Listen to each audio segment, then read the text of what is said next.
Hello, good morning. I'm Dr. Nagaraj, ED Registrar, looking today. I heard that you are going to learn about ECGs regarding Brugada Syndrome. Is that correct? Yes, doctor. Okay. So, may I know your name and level, please? I'm Homala, medical student. Okay, medical student. Good to see you, Homala. Okay, today we are going to learn about Brugada syndrome. So far, what you know about Brugada syndrome?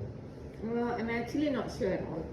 Okay, you are not sure. Okay, so after this teaching, probably you will know what is Brugada syndrome and all about. Okay, so later end of this session, I'm going to give you certain videos and also ECG links so that you can learn further about it.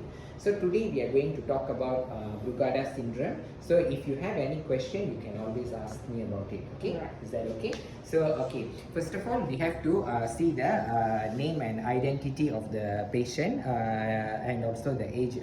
This patient is actually Thomas, a 55 years old gentleman. Is it correct? Yes. Okay, how is the patient doing now? Currently in bed zone, attended by the registrar. Okay, so is the patient all right? Yes, stable for now.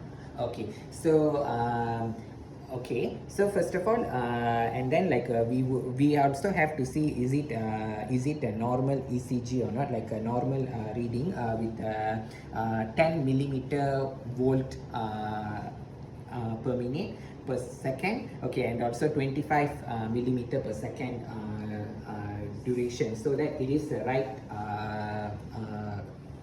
calibration, and also is a good ECG to read about. It's universal ECG this thing.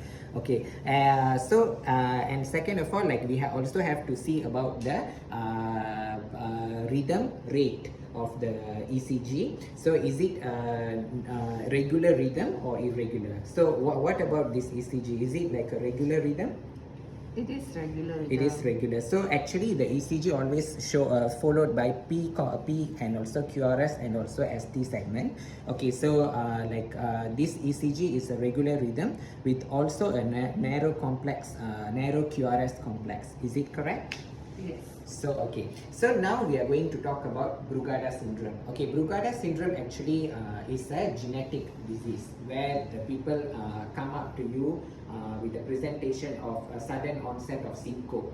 Okay, and then when you put the patient in a resuscitation room, okay, sometimes you can have a documented ventricular tachycardia or ventricular fibrillation. Okay, the most probable treatment for this patient should be implantable defibrillator cardioverter for the patient. So these kind of patients should be admitted and also need to observe in CCU monitoring.